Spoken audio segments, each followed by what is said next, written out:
धर्म और शिक्षा पर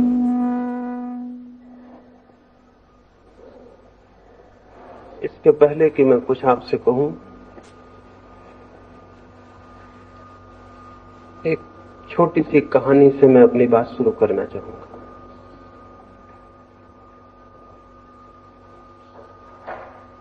एक सूफी फकीर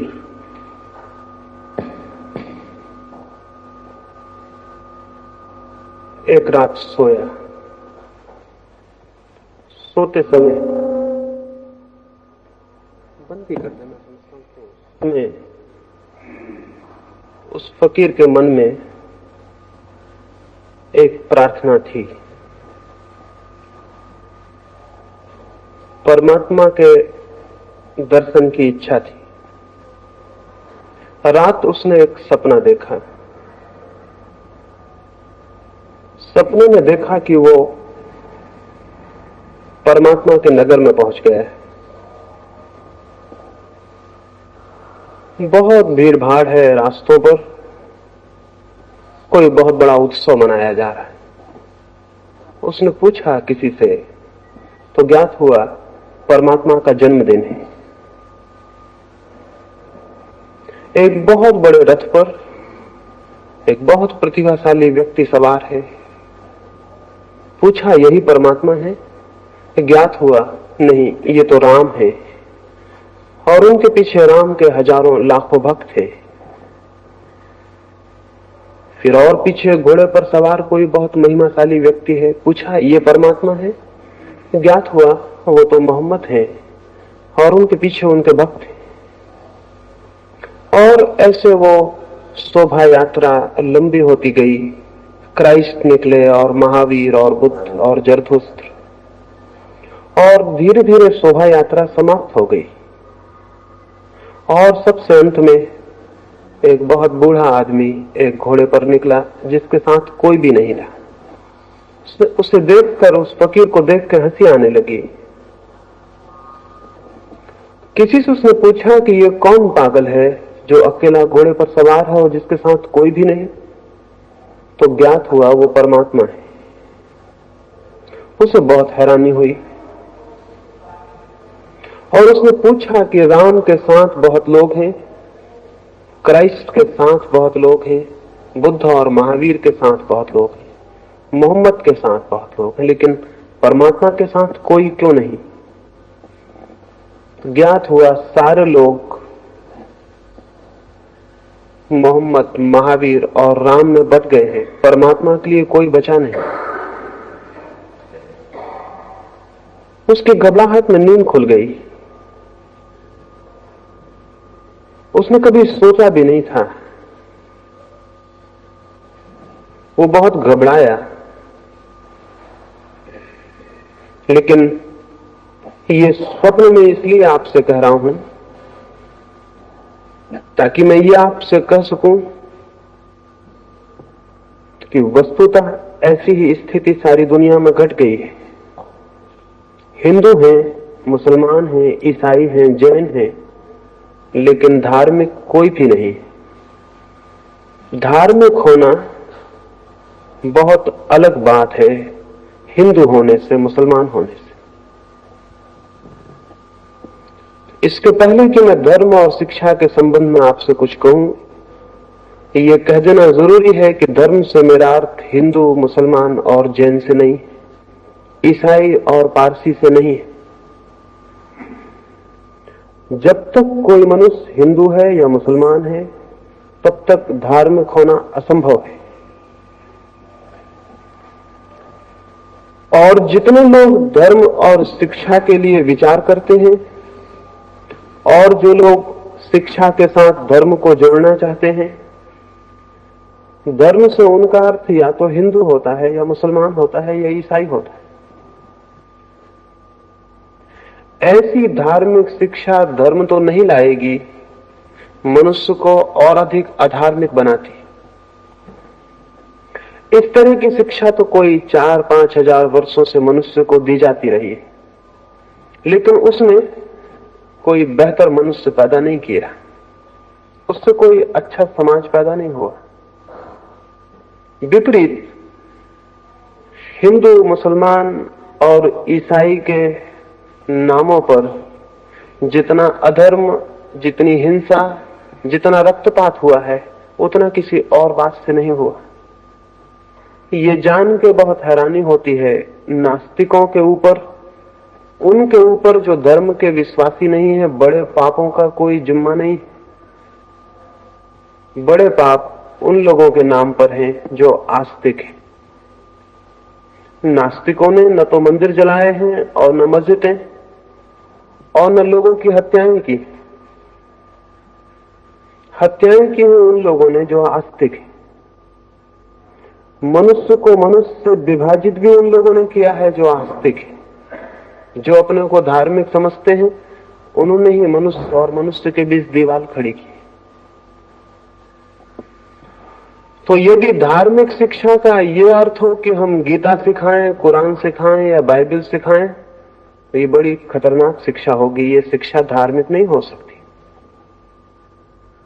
क्योंकि ये बातें जिन लोगों को सिखाई गई हैं, वे लोग कोई अच्छे मनुष्य सिद्ध नहीं हुए। और इन बातों के नाम पर जो भेद खड़े हुए हैं, उन्होंने मनुष्य के पूरे इतिहास को रक्तपात और हिंसा से भर दिया, क्रोध और घृणा से भर दिया। तो सबसे पहली बात तो मैं ये कहना चाहता हूं कि धर्म की शिक्षा से मेरा प्रयोजन किसी संप्रदाय, उसकी धारणाओं, उसके सिद्धांतों की शिक्षा से नहीं है।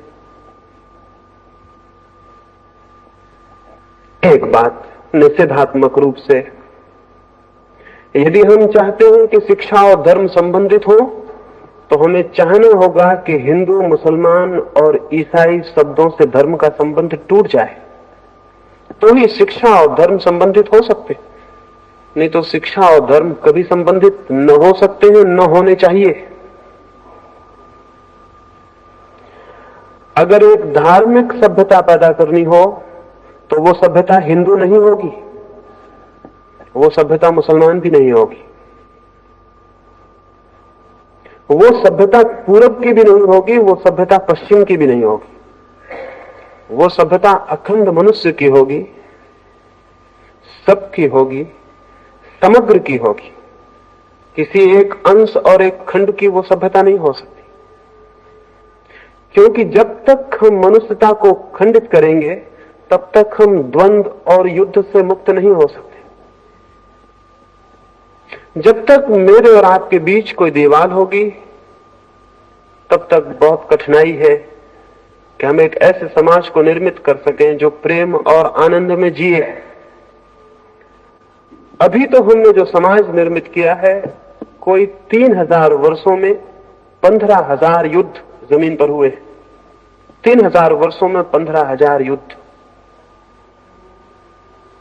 शायद कल्पना भी ना हो। 3000 वर्षों में 15,000 युद्ध बहुत ज्यादा होते। अगर प्रतिवर्ष 5 युद्ध हो रहे हो, तो क्या अर्थ हुआ? 3000 वर्षों के इतिहास में केवल 300 वर्ष का छोटा सा टुकड़ा ऐसा है जब युद्ध नहीं हुए। वो भी 300 वर्ष इकट्ठे नहीं, कभी एक दिन, कभी 2 दिन, कभी 10 दिन जमीन पर युद्ध बन रहा है। ऐसा सब मिला के कालखंड 300 वर्ष होते हैं। 300 वर्ष शांति और 3000 वर्ष युद्ध। और ये भी शांति कैसी, एकदम झूठी। जिसे हम शांति के क्षण कहते हैं, वे असल में शांति के क्षण नहीं है, बल्कि नए युद्ध की तैयारी के दिन। मैं तो मनुष्य के इतिहास को 2 हिस्सों में बांटता हूं, युद्ध का काल और युद्ध की तैयारी का काल। अभी तक शांति का कोई काल हमने नहीं जाना है। ऐसा जो ये विभाजित मनुष्य है, इसके विभाजन में सबसे बड़ी दीवार आइडियोलॉजी, विचार, धर्म और धारणा की। बातें बदल जाती हैं। आज कम्युनिज्म है और अमेरिका का लोकतंत्र है, वे भी 2 धर्म बन के खड़े हो गए। उनकी भी लड़ाई 2 धर्मों जैसी लड़ाई हो गई। क्या ये नहीं हो सकता कि हम विचार के आधार पर मनुष्य के विभाजन को समाप्त कर दें? क्या ये उचित है कि विचार जैसी बहुत हवाई चीज के लिए हम मनुष्य की हत्या करें? क्या ये उचित है कि मेरा विचार और आपका विचार मेरे हृदय और आपके हृदय को शत्रु बना दे? अब तक यही हुआ है, और अब तक धर्मों के नाम पर खड़े हुए संगठन हमारे प्रेम के संगठन नहीं है, बल्कि हमारी घृणा के संगठन है। और इसलिए आपको ज्ञात होगा कि जब भी दुनिया में घृणा का जहर जोर से फैला दिया जाए तो किसी को भी संगठित किया जा सकता है। एडोल्फ हिटलर ने अपने आत्मकथा में लिखा है, अगर किसी कौम को संगठित करना हो तो किसी दूसरे कौम के प्रति घृणा पैदा कर दो, कोई खतरा पैदा कर दो। मुसलमान को इकट्ठा होना होता है तो वो कहता है इस्लाम खतरे में, और तब मुसलमान इकट्ठा हो जाते। और हिंदू को इकट्ठा होना हो तो वो कहता है हिंदू धर्म खतरे में, और हिंदू इकट्ठा हो जाते। अभी पाकिस्तान का हमला भारत तो हुआ या चीन का, तो सारे भारत में एकता मालूम पड़ी। वो एकता एकदम खतरनाक और झूठी, वो प्रेम की एकता नहीं, वो सामने खड़े दुश्मन के खिलाफ जो हमारे मन में घृणा है उसकी एकता है। दुश्मन चला जाएगा, एकता भी चली जाएगी। ये हमारे सारे संगठन जिनको हम धर्म कहते हैं, किसी की घृणा पर खड़े हुए, और घृणा का धर्म से क्या संबंध हो सकता? मेरे और आपके बीच जो चीज भी घृणा लाती हो वो धर्म नहीं हो सकती। मेरे और आपके बीच जो चीज प्रेम लाती हो वो धर्म हो सकती है। और ये भी स्मरण रखें, अगर मनुष्य को मनुष्य तोड़ देती हो कोई चीज, तो वही चीज मनुष्य को परमात्मा से कैसे जोड़ सकेगी? मनुष्य को मनुष्य तोड़ देने वाली कोई बात मनुष्य को परमात्मा से जोड़ने वाली बात कभी भी नहीं बन सकती। लेकिन जिनको हम धर्म कहते हैं वो हमें तोड़ रहे हैं। यद्यपि वे सभी प्रेम की बातें करते, और वे सभी इस बात की भी बातें करती हैं हम सबके बीच एकता, भ्रातृत्व, ब्रदरहुड की, लेकिन बड़ी हैरानी की बात है, उनकी सारी बातें ही रह जाती हैं, और वे जो भी करते हैं उससे घृणा फैलती है और शत्रुता फैलती है। क्रिश्चियनिटी बातें करती है प्रेम की, लेकिन जितनी हत्या ईसाइयों ने की है उतनी हत्या शायद ही किसी ने की हो। तो थोड़ी हैरानी होती, थोड़ी घबराहट होती, और तब ऐसा प्रतीत होता है अच्छी बातें बुरे कामों को छिपाने का रास्ता बन जाती हैं और कुछ भी नहीं।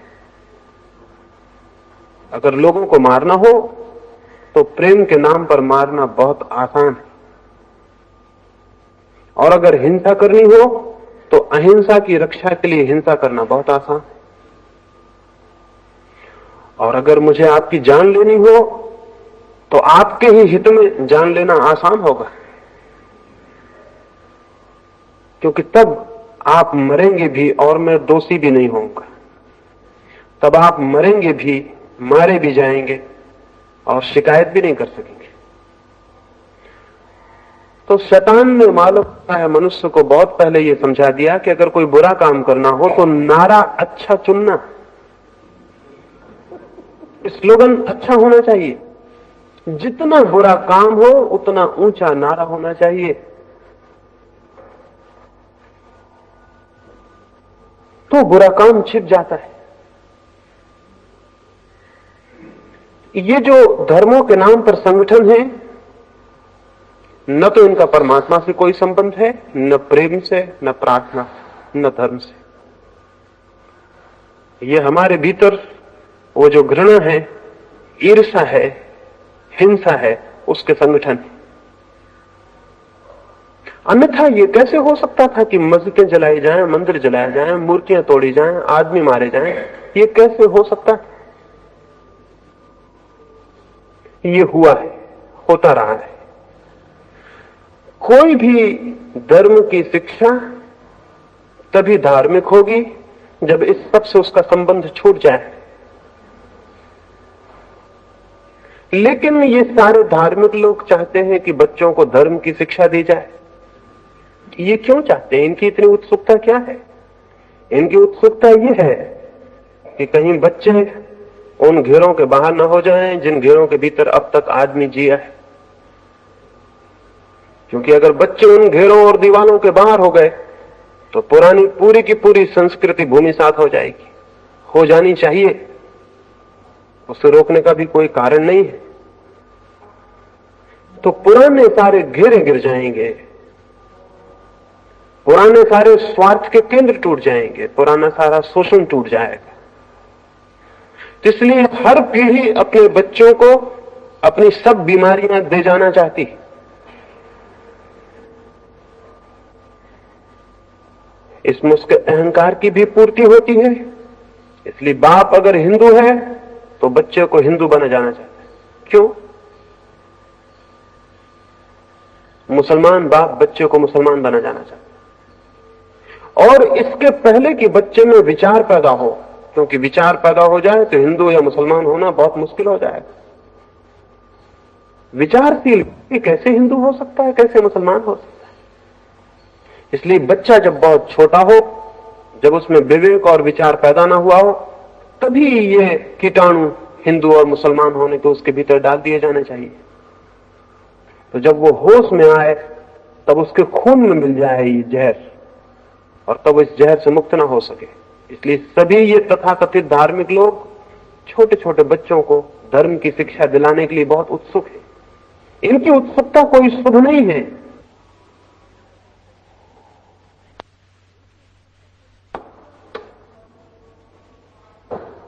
और वो ये कि जब उनका विवेक जागृत नहीं हुआ है तब उनके भीतर विश्वास डाल दिए जाएं।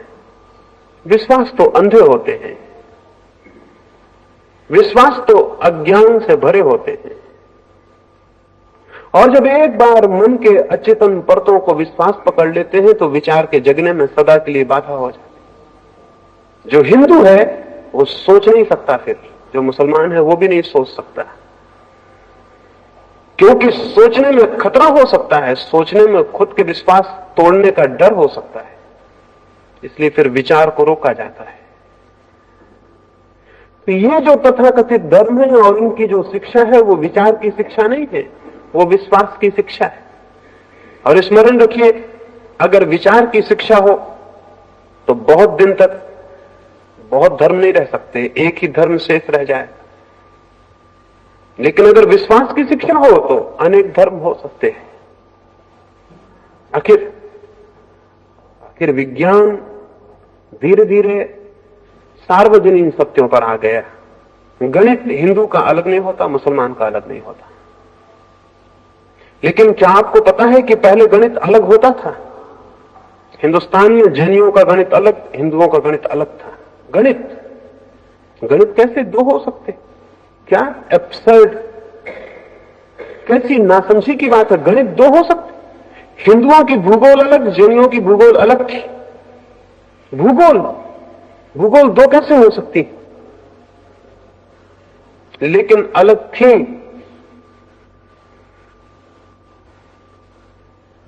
ये अलग इसलिए थी कि ये विश्वास पर खड़ी थी। उनके विचार की कोई खोजबीन नहीं थी। विचार और तर्क का कोई आधार नहीं था। तर्क और विचार सार्वजनीन सत्यों पर ले आता है और विश्वास स्थानीय होता है, सार्वजनीन नहीं होता, नहीं हो सकता, क्योंकि विश्वास को सार्वजनीन होने का कोई आधार नहीं होता है। फिर विश्वास अंधा होता है, उसके पास आंखें नहीं होती। क्या आपको पता है, अरस्तु जैसा विचारशील व्यक्ति भी अपनी किताब में लिखा है कि स्त्रियों के दांत पुरुषों से कम होते। अरस्तु, और खुद की उसकी दो औरतें थी, एक भी नहीं। और कभी भी बैठ के उन औरतों के दांत गिन सकता था। लेकिन नहीं, यूनान में यह विश्वास था कि औरतों के दांत कम होते। असल बात यह है कि पुरुष ये मानने को कभी राजी नहीं कि स्त्री उसके बराबर होती, उससे कम होनी चाहिए। पुरुष के बराबर कैसे हो सकती, दांत कैसे बराबर हो सकते, इसलिए कभी गिनने का सवाल नहीं उठा। 1000 साल तक यूनान के करोड़ों लोग ये मानते रहे कि स्त्रियों के दांत कम होते हैं। किसी ने गिना नहीं, स्त्रियां घर घर में उपलब्ध है, पुरुषों से थोड़ी ज्यादा ही है, कम नहीं है। किसी ने गिनती नहीं की, किसी ने शक भी नहीं किया। विचार की पहली बुनियाद होती है शक, संदेह, डाउट, और विश्वास का आधार होता है कभी शक मत करना, संदेह मत करना। जो संदेह नहीं करता वो कभी विचार भी नहीं करता, वो कभी खोज भी नहीं करता। तो ये तथाकथित धर्म सिखाते हैं विश्वास करो, जबकि धर्म सिखाएगा विचार करो। और धर्म विश्वास पर खड़ा नहीं होगा बल्कि विवेक पर खड़ा होगा, और विवेक पर जो धर्म खड़ा होगा वो बहुत शीघ्र, जिस भांति पदार्थ के संबंध में हमने सार्वजनिक यूनिवर्सल नियम खोज लिए, उसी भांति आत्मा और परमात्मा के संबंध में भी सार्वजनिक नियम खोज लेगा। विचार की गति सार्वजनिकता की तरफ है, यूनिवर्सलिटी की तरफ है। धर्म से और शिक्षा का संबंध तब होगा जब धर्म का संबंध विचार से हो, विश्वास से नहीं। और तब फिर वो हिंदू की और मुसलमान की शिक्षा नहीं रह जाएगी, तब वो धर्म की शिक्षा हो जाएगी। जब तक धर्म का संबंध विश्वास से है तब तक धर्म की कोई शिक्षा नहीं हो सकती। और धर्म का नाम भला लिया जाए, वो हिंदू की शिक्षा होगी या मुसलमान की या ईसाई की या जैन की शिक्षा होगी, ये कोई भी शिक्षा धार्मिक नहीं। क्योंकि इस तरह से शिक्षित आदमी संकीर्ण हो जाता है, विराट नहीं। इस तरह से शिक्षित आदमी पक्षपातों, प्रेजुडिस से भर जाता है, विवेक उसका मुक्त नहीं होता बल्कि बंधा हो जाता है। इस तरह का व्यक्ति खोज करने में असमर्थ हो जाता है, क्योंकि जितने ज्यादा विश्वास उतनी खोज कठिन। खोज के लिए चाहिए मुक्त, विश्वास से स्वतंत्र चित्त, सब विश्वासों से मुक्त चित्त। लेकिन ये सारे धर्म तो सिखाते हैं कि जो संदेह करेगा वो नष्ट हो जाए।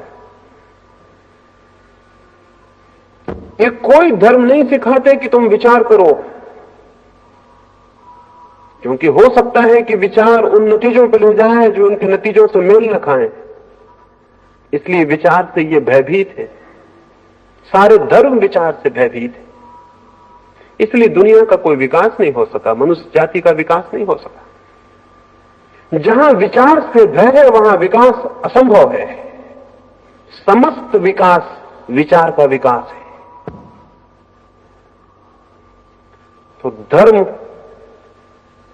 शिक्षा का केंद्र बन सकता है, लेकिन इसके पहले धर्म का केंद्र विचार को बनाना होगा, विश्वास को नहीं। इसके पहले कि धर्म शिक्षा में आए, धर्म को पुनर्शिक्षित होना पड़ेगा, धर्म को खुद पुनर्दीक्षित होना पड़ेगा। वैसा ही धर्म नहीं प्रवेश पा सकता विद्यापीठों में जैसा धर्म बाजार में प्रचलित है। वो गलत है, वो बुनियादी रूप से गलत है। तो विद्यापीठों में, शिक्षालयों में निश्चित ही धर्म आना चाहिए, क्योंकि ये बात अधूरी होगी कि हम केवल पदार्थ के संबंध में चिंतन करें। ये बात अधूरी होगी कि हम केवल पदार्थ के संबंध में खोजबीन करें। ये पूरे मनुष्य को जानने में बहुत अधूरी सिद्ध होगी। जानना ही होगा, सोचना ही होगा, विचारना ही होगा मनुष्य की चेतना के संबंध में, उसकी आत्मा के संबंध में। जीवन में पदार्थ ही सब कुछ नहीं है, कुछ और भी है, कुछ और विराट तर भी हमारे भीतर है। उसे खोजना होगा, जानना होगा, विचारना होगा। लेकिन ये जो तथाकथित धर्म है, ये उसे विचारने के लिए स्वतंत्रता देने को राजी नहीं। इन धर्मों का शिक्षा से कोई संबंध नहीं हो सकता है, और दुर्भाग्य होगा कि इनका कोई संबंध हो जाए। इनका संबंध नहीं होना चाहिए। लेकिन इसका यह अर्थ नहीं कि धर्म का संबंध नहीं होना चाहिए। धर्म का संबंध तो होना चाहिए। एक दिशा तो विज्ञान है, बाहर जो हमारे जगत है उसको हम खोज रहे हैं।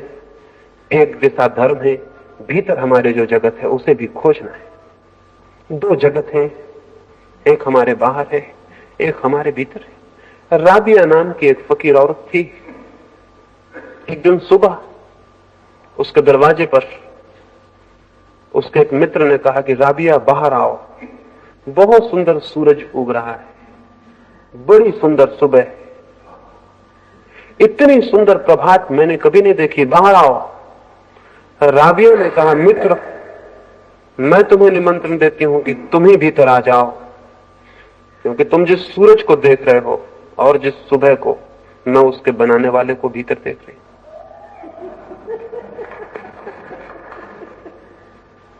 का मित्र तुम भीतर आ जाओ। एक बाहर दुनिया है, निश्चित ही बहुत सुंदर, और वे लोग ना समझ हैं जो बाहर की दुनिया के विरोध में मनुष्य को खड़ा करना चाहते हो। बहुत सुंदर है बाहर की दुनिया, और वे लोग मनुष्य के मंगल में नहीं है जो लोग उस दुनिया को कंडेम करते हो, उस बाहर की दुनिया को निंदा करते हो।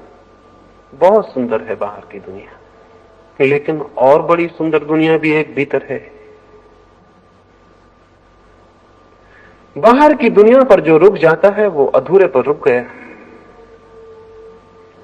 शायद वो खजाने के बाहर ही रुक गया, शायद उसने बाहर की परत को, बाहर की देह को ही देखा और भीतर नहीं पहुंचा। भीतर और भी विराटतर और भी सुंदरतर कुछ है। धर्म उसकी खोज है। भीतर जो है मनुष्य के, समस्त के, प्रकृति के, उसकी खोज है धर्म। विज्ञान जो बाहर है उसकी खोज है। बाहर की खोज अधूरी है।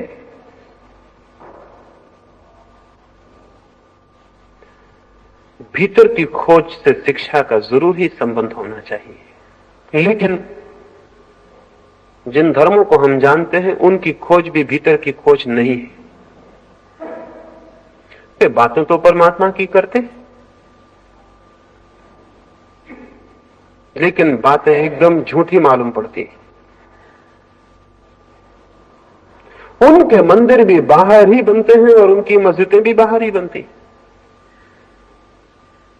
और उनकी मूर्तियां भी बाहर ही खड़ी होती, और उनके शास्त्र भी बाहर हैं और उनके सिद्धांत भी बाहर हैं, और इन बाहर की चीजों पर वे लड़ते भी देखे जाते हैं। उनका आग्रह भी है इन पर, वे भी मनुष्य को भीतर नहीं ले जाते।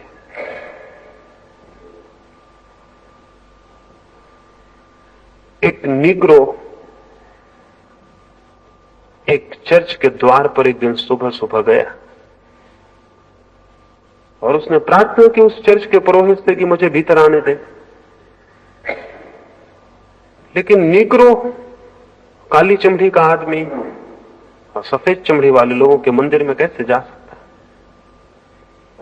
है? ये जो भीतर की बातें करते हैं ये भी चमड़ी को देखते हैं कि वो काली है या गोरी। ये जो परमात्मा की बातें करते हैं वो भी देखते हैं कि ब्राह्मण हो कि शूद्र। उस चर्च के पादरी ने कहा कि मित्र,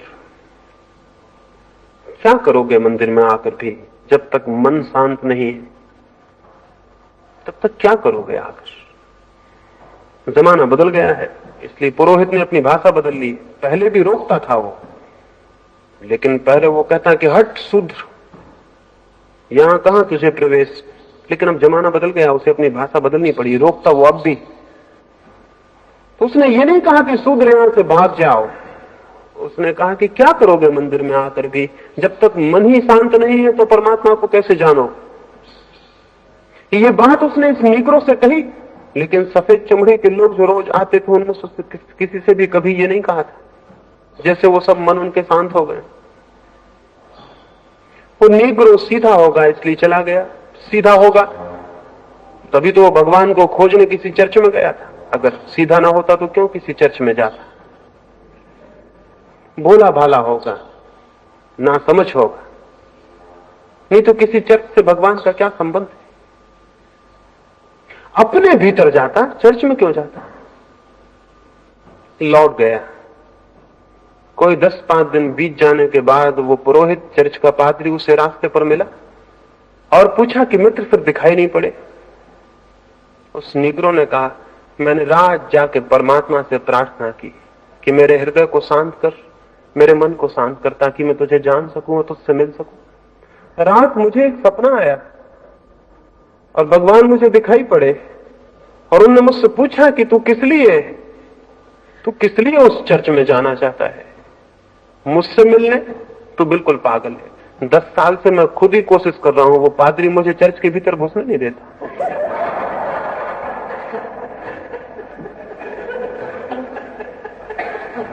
तो जहां मैं नहीं जा सका हूं वहां तू जा सकेगा, ये बहुत कठिन है। इन मंदिरों में और मस्जिदों में और इनके आग्रह करने वाले लोगों में बाहर के प्रति इतनी आस्था है, इतना आग्रह है कि ये भीतर के प्रति जानकार हो ये संभव नहीं मालूम होता। मंदिर और मस्जिद तो शिक्षा से नहीं जुड़ सकते, नहीं जुड़ने चाहिए, लेकिन हां, भीतर जाने का कोई द्वार, भीतर जाने का कोई मार्ग जरूर। उसके बिना शिक्षा एकदम अधूरी है, एकदम अधूरी है। तभी मैं देखता हूं कि इन शिक्षालयों में मंदिर बनाने की योजनाएं चलती हैं, वे गलत है। मंदिर किसी का होगा, हिंदू का होगा या मुसलमान का होगा या ईसाई का होगा। मंदिर किसी का होगा और जो किसी का है वो परमात्मा का नहीं हो सकता। परमात्मा का मंदिर भी है, लेकिन वो ईंट और पत्थरों से नहीं बनता। परमात्मा का मंदिर भी है, लेकिन बाहर जो स्थान है उस पर जगह घेर कर नहीं बनता।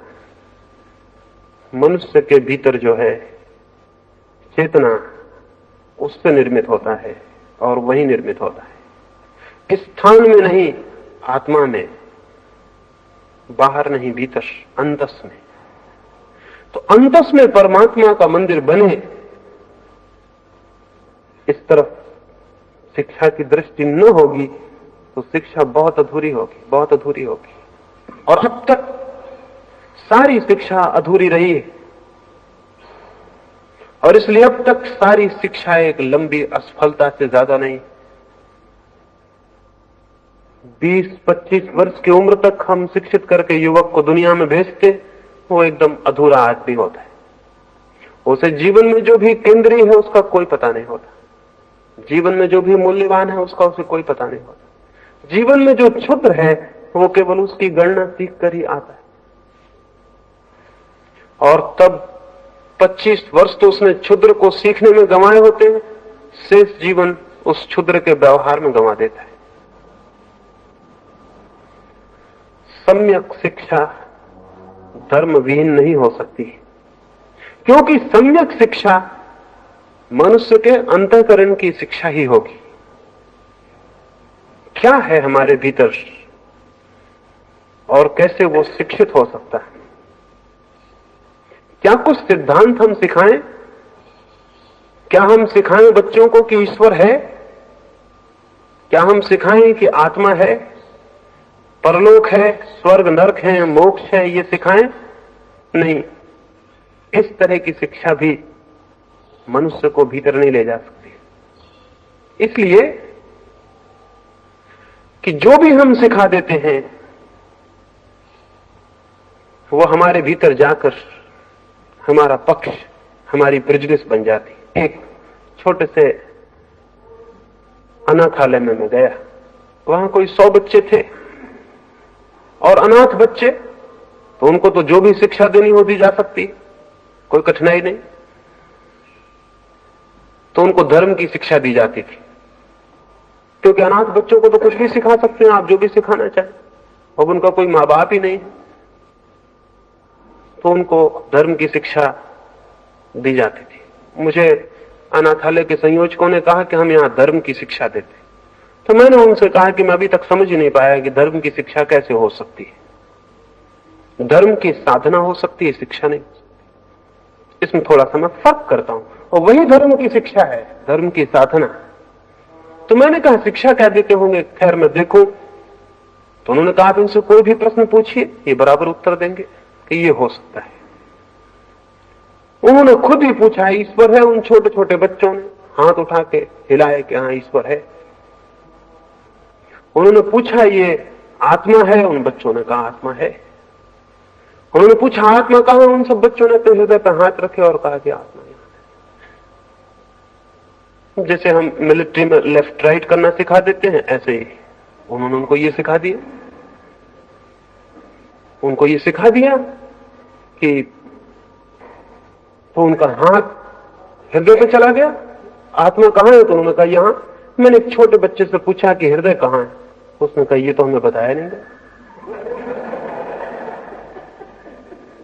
जो उसे बताया गया था वो उन्होंने बताया, जो उन्हें नहीं बताया गया था वो कैसे बताते। हृदय का कोई पता नहीं, आत्मा कहां है ये मालूम, परमात्मा कहां है ये मालूम। मैंने उन संयोजकों से कहा कि इन बच्चों के लिए आप जीवन भर के लिए धर्म से तोड़े दे रहे हैं, क्योंकि ये बातें ये सीख जाएंगे और यही खतरा है, और फिर जीवन भर इन्हीं सीखी हुई बातों को दोहराते रहेंगे। और सीखी हुई बातों को जो दोहराता है वो जानने से वंचित रह जाता है। सीखी हुई बातें दोहराते रहेंगे जीवन भर। जीवन जब भी समस्या खड़ी करेगा तभी इनके बंधे हुए उत्तर भीतर से आ जाएंगे। जीवन पूछेगा ईश्वर है, और इनका सीखा हुआ उत्तर कहेगा ईश्वर है। और जीवन पूछेगा कहां है, और इनके हाथ मशीनों की भांति अपने हृदय पर चले जाएंगे और कहेंगे यहां। और ये बिल्कुल हाथ झूठे होंगे, क्योंकि ये सिखाए हुए हैं। सिखाई हुई बातें पदार्थ के जगत में तो अर्थ रखती हैं, परमात्मा के जगत में कोई भी अर्थ नहीं रखती। सिखाई हुई बातें। अगर हम किसी को प्रेम करना सिखा दें तो एक बात पक्की, इस जीवन में अब वो प्रेम को कभी ना जान पाएगा। अगर हम उसे सिखा दें प्रेम कैसे करना चाहिए, क्या बोलना चाहिए, कैसे मिलना चाहिए, कैसे गले लगाना चाहिए, सब सिखा दें तो वो एक्टिंग सीख जाएगा प्रेम करने की, और फिर प्रेम को कभी नहीं जान पाएगा, कभी नहीं जान पाएगा। अभिनेता प्रेम को कभी नहीं जान सकते, हालांकि वही 24 घंटे प्रेम करते हुए दिखाई पड़ते। कभी भी अभिनेता प्रेम को नहीं जान सकता है, क्योंकि प्रेम उसकी ट्रेनिंग है, प्रशिक्षण। प्रेम उसने सीखा है। प्रेम उसके लिए एक कला है, एक आर्ट। प्रेम उसके लिए जीवन नहीं, अनुभव नहीं। जब प्रेम नहीं सीखा जा सकता तो प्रार्थना कैसे सीखी जा सकती? प्रार्थना तो प्रेम का और भी गहनतम रूप है। और जब प्रेम नहीं सीखा जा सकता तो परमात्मा कैसे सीखा जा सकता है? परमात्मा तो हमारे जीवन में जो सबसे ज्यादा अननोन है, सबसे ज्यादा अज्ञात है, वही है। उसे सीखा नहीं जा सकता, उसे जाना जा सकता है। तो धर्म की शिक्षा का यह मतलब नहीं हो सकता कि आपको कुछ सिद्धांत सिखा दिए जाएं और आपको उनकी परीक्षा दिलवा दी जाए और आप परीक्षा में पास हो जाएं। जीवन में जो भी महत्वपूर्ण है उसकी कोई परीक्षा नहीं हो सकती। जीवन में जो व्यर्थ है उसी की परीक्षा हो सकती है।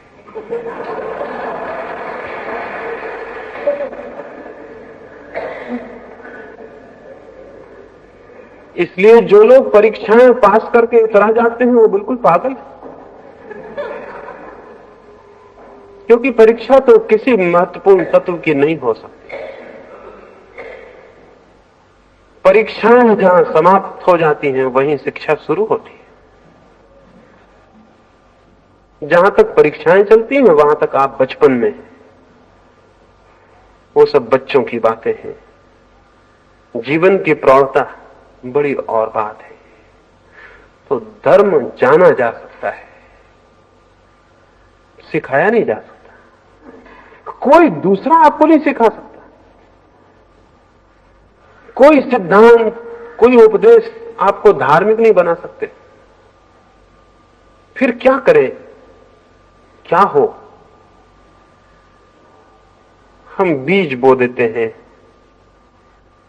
फिर पौधे को निकालते थोड़ी हैं बीज से, पौधा निकलता है। हम केवल व्यवस्था जुटा देते हैं, बीज को डाल देते हैं, पानी खाद और सब जुटा देते हैं, बागुड़ लगा देते हैं, फिर पौधा निकलता है। पौधा निकाला नहीं जाता, फिर उसमें कलियां आती, कलियां निकाली नहीं जाती, फिर कलियां फूल बनती हैं, कलियों को फूल बनाया नहीं जाता, बाकी फिर सब होता है। हम सिर्फ अवसर जुटा देते हैं।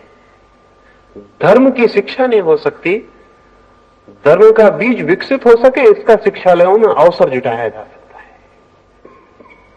इसका अवसर जुटाया जा सकता है, इसकी हवा, इसका वातावरण जुटाया जा सकता है, जमीन बनाई जा सकती है और मौका दिया जा सकता है, उसमें कुछ पैदा हो सकता है। इस अवसर जुटाने में कोई 2-3 तत्व महत्वपूर्ण हो सकते हैं, उनकी मैं थोड़ी सी बात करूंगा। पहला तत्व तो है साहस। अदम्य साहस चाहिए जिसे परमात्मा की खोज करनी हो। हिमालय चढ़ने में कोई बहुत बड़े साहस की जरूरत नहीं, लेकिन परमात्मा तक जाने में बहुत बड़े साहस की जरूरत है, क्योंकि न तो उससे ऊंचा कोई बिंदु है और न उससे गहरा कोई बिंदु है। लेकिन आमतौर से जिनको हम धार्मिक लोग कहते हैं वो एकदम साहसहीन, बल्कि सच तो यह है कि जैसे जैसे साहस कम होता है आदमी धार्मिक होता जाता है, बुढ़ापे के करीब आदमी धार्मिक होता है। जैसे जैसे भय बढ़ने लगता है, मौत करीब आने लगती है, डर लगने लगता है, वैसे वैसे धार्मिक होने लगता है। मंदिरों में जाइए, चर्चों में जाइए, वहां ऐसे लोग दिखाई पड़ेंगे जो या तो मर गए हैं या मरने के करीब इकट्ठे। और अगर कोई जवान आदमी धर्म का विचार करे तो लोग उसको कहते हैं अभी तुम्हारी उम्र। यानी धर्म की उम्र का मतलब, यानी जब आपकी उम्र ना बचे तब धर्म की उम्र शुरू होती। जब उम्र ना बचे, जब एक पैर कब्र में चला जाए, तब प्रार्थना कर लेना। और यहां तक बात पहुंच गई है कि जिनने उस वक्त भी ना कर पाई, वो जब मर जाते हैं तो उनके कान में गीता वगैरह सुना देते। जो नहीं कर पाए, दोनों ही पैर चले गए, तो उनको हम कान में सुना देते हैं मरने के बाद। धर्म भय पर खड़ा नहीं हो सकता, लेकिन अभी भय पर खड़ा है। और इसीलिए दुनिया में कोई क्रांति नहीं हो सकी कि धार्मिकता पैदा हो सके।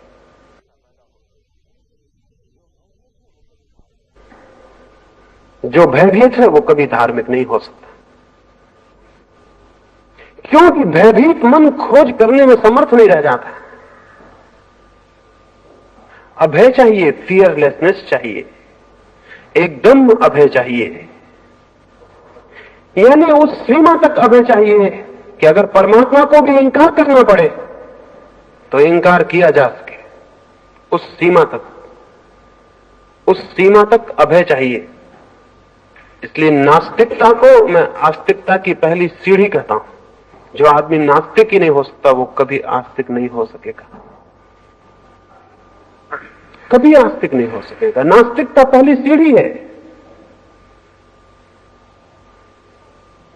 आस्तिकता उसके बाद ही हो सकती है। जो नास्तिक होने के पहले आस्तिक है उसकी आस्तिकता बिल्कुल झूठी हो, बेजान, मुर्दा होगी। साहस, और सबसे बड़ा साहस कौन सा है? सबसे बड़ा साहस है झूठे ज्ञान को अस्वीकार करने का साहस।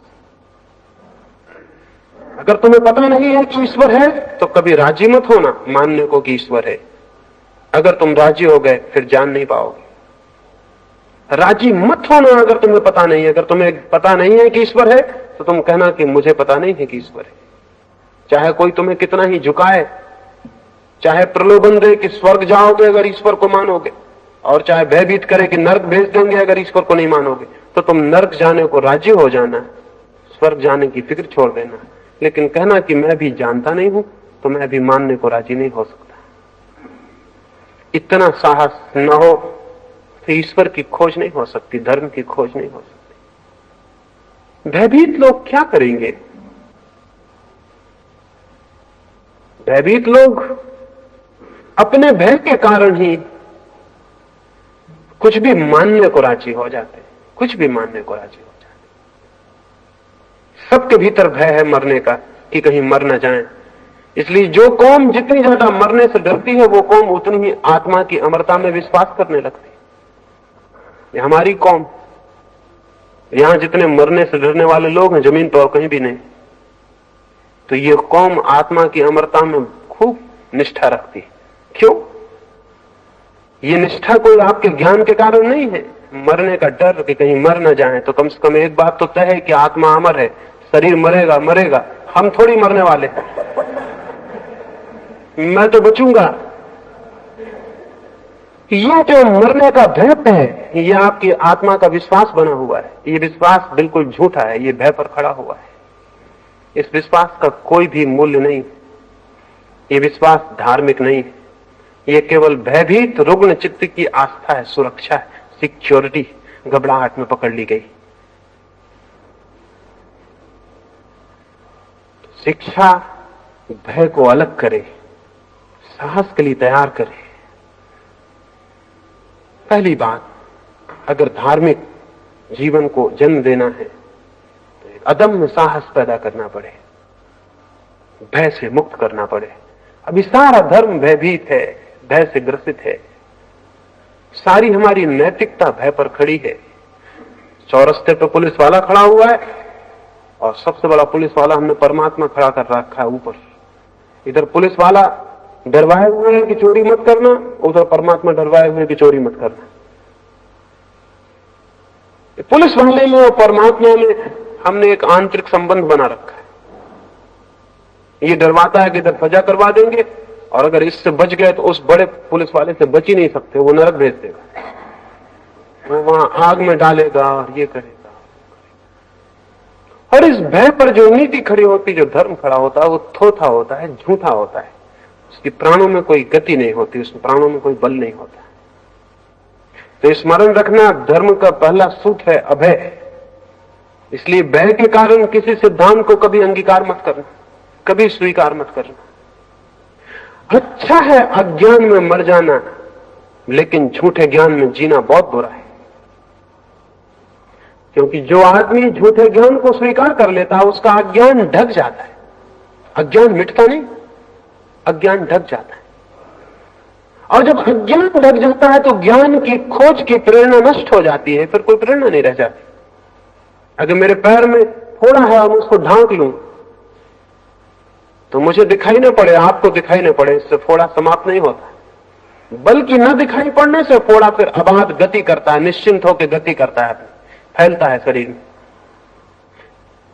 हमें पता नहीं है कि ईश्वर है, लेकिन हम माने बैठे हैं कि ईश्वर है। तो वो जो अज्ञान है उसको हमने छिपा लिया। छिपा हुआ अज्ञान खतरनाक है, वो बढ़ता जाएगा, फैलता जाएगा। और ये झूठा ज्ञान किसी काम का नहीं, किसी काम का नहीं। अज्ञान को स्वीकार करना अपने, और झूठे ज्ञान को कभी स्वीकार मत करना। तो जो मनुष्य अपने अज्ञान को जानता है, अज्ञान उसे चैन नहीं लेने देता है, उसे धक्के देता है कि मिटाओ इसे, तोड़ो इसे, आगे बढ़ो और अपने अंधकार को तोड़ो। हम यहां बैठे हैं, हमें पता चल जाए कि मकान में आग लग गई, तो फिर किसी को समझाना पड़ेगा कि बाहर निकलो, उपदेश देने पड़ेंगे, भाषण करने पड़ेंगे समझाने के लिए कि बाहर निकलिए, मकान में आग लगी है। नहीं, फिर ना यहां उपदेशक पाया जाएगा, ना सुनने वाले पाए जाएंगे। हाँ, कोई भी नहीं। उन दोनों की मुलाकात पहाड़ होगी, यहां नहीं होगी।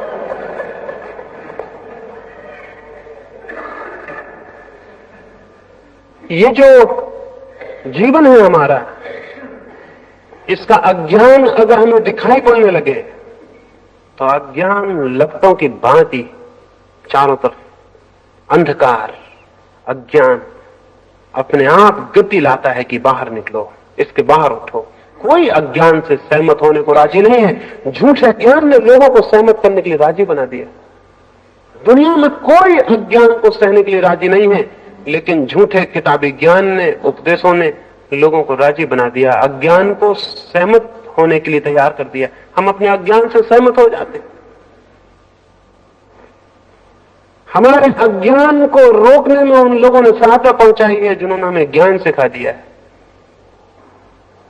ज्ञान तो सिखाया भी नहीं जा सकता, अज्ञान तोड़ा जा सकता है, ज्ञान सिखाया नहीं जा सकता। और अज्ञान टूट जाए तो जो क्रांति घटित होती है वो ज्ञान है। अज्ञान मिट जाए तो जो शेष रह जाता है वो ज्ञान है। तो तुम ज्ञान इकट्ठा करने की कोशिश मत करना धर्म के जगत में, विज्ञान के जगत में करना, क्योंकि विज्ञान सिर्फ इंफॉर्मेशन है, विज्ञान कोई ज्ञान नहीं, सिर्फ सूचना है। इसलिए तुम सूचना इकट्ठी करना विज्ञान के जगत में। विज्ञान हमेशा बाहर से सीखा जाएगा, क्योंकि वो सूचना है, ज्ञान नहीं है। धर्म कभी बाहर से नहीं सीखा जा सकता, वो सूचना नहीं है, वो ज्ञान है। तो बाहर से जो भी सिखाया गया उसे छोड़ देना। तो शिक्षालय ये कर सकते हैं कि बाहर से सिखाए गए धर्म से छुटकारा दिलवाएं, साहस पैदा करें, हिम्मत दें, अभय बनाएं और युवकों को कहें कि तुम खोजना और उनके अज्ञान का दर्शन कराएं कि तुम अज्ञान में हो। खोजने के क्या सूत्र हो सकते हैं, मार्ग हो सकते हैं, वो उन्हें बताएं।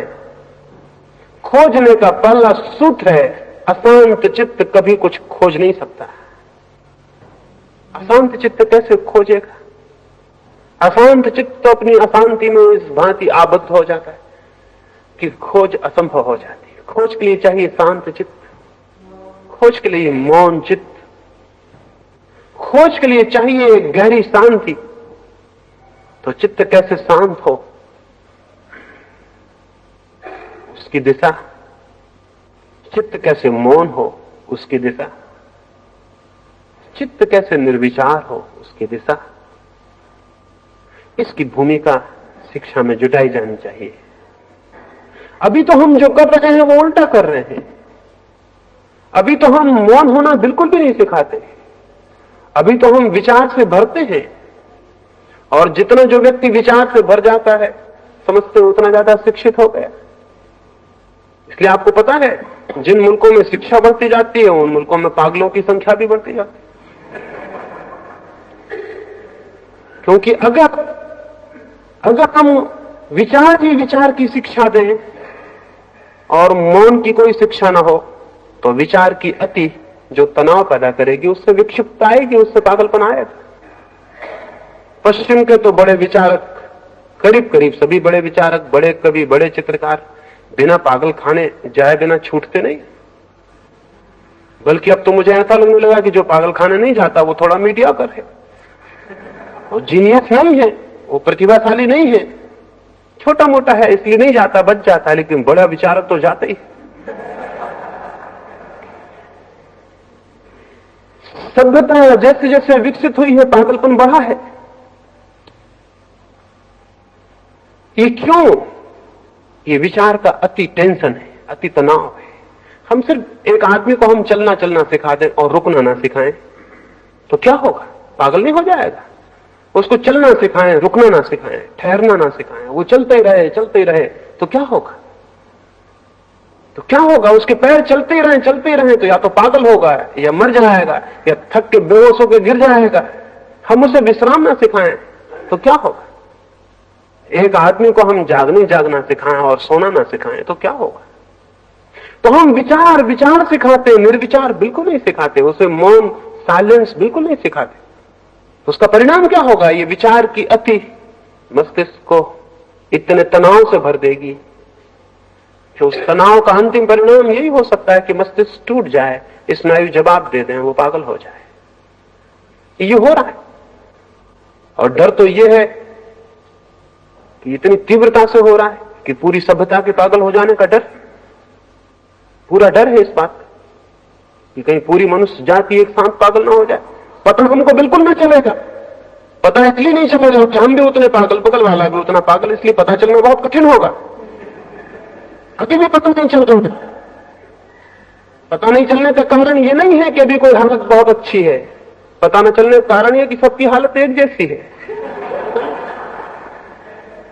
एक गांव में ऐसा हुआ, एक बार एक जादूगर आया और उसने आके कुएं में कोई पुड़िया डाल दी। गांव में एक ही कुआं, और उसने कहा कि इसका जो भी पानी पिएगा वो पागल हो जाए। गांव भर के लोगों को पानी पीना पड़ा, सिर्फ गांव का जो राजा था उसने नहीं पिया। उसके घर में एक कुआं और था, राजा, रानी और वजीर ने पानी नहीं पिया, लेकिन शाम तक गांव के लोगों को तो पानी पीना ही पड़ा। एक ही कुआं था गांव में। सारा गांव शाम होते होते पागल हो गए। सारे गांव के लोगों ने सभा की और उन्होंने कहा मालूम होता है बादशाह का दिमाग खराब हो गया, क्योंकि बादशाह ने पानी नहीं पिया था उस कुएं का। तो गांव भर के लोग जब पागल हो गए तो उन्हें समझ में आया कि बादशाह का दिमाग जरूर गड़बड़ हो गया, बिल्कुल हमारे जैसी बातें नहीं कर रहा। तो उन्होंने सभा की शाम को कि इस राजा को उतार देना चाहिए, इसका दिमाग खराब हो गया, और किसी ठीक राजा को इसकी जगह बिठाना चाहिए, नहीं तो सब गड़बड़ कर देगा, सब डुबा देगा। राजा बहुत घबराया। महल के आसपास जनता इकट्ठी हो गई। उसने अपने वजीर से कहा कि क्या करें। वजीर ने कहा सिवाय एक रास्ता है कि उस कुएं का पानी हम भी पी लें। अगर थोड़ी देर हो गई फिर बचाव मुश्किल हो जाएगा। तो राजा ने जाके उस कुएं का पानी पी लिया। उस रात उस गांव में उत्सव मनाया गया कि राजा का दिमाग ठीक हो गया। करीब करीब ऐसी हालत है। और इसीलिए तो जब हमारे देश कोई ठीक दिमाग का आदमी पैदा होता तो हम उसके साथ बड़ा उल्टा व्यवहार करते हैं। क्राइस्ट पैदा होता है, सूली पे लटका देते हैं। सुकरात पैदा होता है, जहर पिला देते हैं। गांधी पैदा होता है, गोली मार देते हैं। ये हमारा व्यवहार है ठीक मस्तिष्क के लोगों के साथ। ये आकस्मिक नहीं है, ये बिल्कुल स्वाभाविक है। हमारा दिमाग खराब है। तो शिक्षालय, विद्यापीठ विचार ही ना सिखाएं, मौन सिखाएं। मौन की दिशा में अग्रसर करें। थोड़ी देर के लिए निर्विचार होना सिखाएं। मस्तिष्क का श्रम ही नहीं, मस्तिष्क का विश्राम भी। और बड़े मजे की बात है कि जीवन का जो भी गहरा अनुभव है वो जब मस्तिष्क विश्राम करता है तब उत्पन्न होता है, क्योंकि तब उस शांति में, उस मौन में ही वो जाना जाता है जो हमें घेरे हुए है, जो हमारे भीतर है और हमारे बाहर है। जीवन में जो भी शुभ है, सुंदर है और सत्य है, वो मौन में, एकांत में और शांति में ही जाना गया है। उस दिशा में हम गति दें। उस दिशा में जो गति मिलेगी, साहस और निर्भयता और खोज की अदम्य इच्छा, जिज्ञासा, संदेह, अगर ये सारी बातें हम युवकों को दे सकें तो धर्म की दिशा में उनकी आंखें उठनी शुरू हो जाएंगी। वैसी स्थिति में ही धर्म और शिक्षा का संबंध हो सकता है। मैं समझता हूं मेरी इन बातों को थोड़ा समझने का प्रयास करेंगे, क्योंकि मैं ये तो नहीं कह सकता कि मेरी बातें मान ले, क्योंकि अगर मैं ये कहूं तो मैं फिर पुराना धार्मिक हो गया। जो आपसे ये कहूं कि मेरी बातें मान ले, विश्वास कर ले मैंने जो कहा, जो भी आपसे ये कहता हो कि मेरी बातों को विश्वास कर ले, उसे शत्रु समझना, वो आपका मित्र नहीं। जो भी आपसे कहता हो मेरी बातों को मान लेना, वो खतरनाक है। तो मैं आपसे निवेदन करूंगा कि मैंने जो कहा इस पर विचार करना, संदेह करना, इस पर सोचना, इस पर विचार करना। अगर इसमें से कोई चीज ठीक लगे तो वो इसलिए मत मानना कि किसी ने आपसे कही है, वो इसलिए मानना कि वो आपको ठीक लगी है। और उसको भी उस समय तक ही मानना जब तक ठीक लगे, और जिस क्षण में गलत है उसी वक्त छोड़ने का साहस रखना, उसी वक्त छोड़ने का साहस रखना।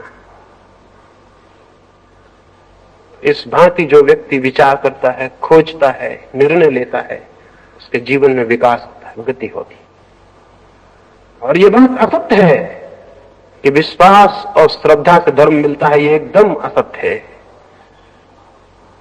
विचार, विवेक, शोध और अनुसंधान से धर्म मिलता है। और जिनको विश्वास से मिल जाता हो वो काहिल और सुस्त लोग होंगे, जो खुद नहीं खोजना चाहते और किसी की बात को पकड़ के निश्चिंत हो जाते हैं। वे भी बाजार जाते हैं, 2 पैसे की हंडिया खरीदते हैं तो उसको भी बजाते हैं, लेकिन परमात्मा को बिना बजाए स्वीकार कर लेते हैं। बेईमान है, आलसी है, सुस्त है, खुद खोज करने की श्रम से बचना चाहते हैं।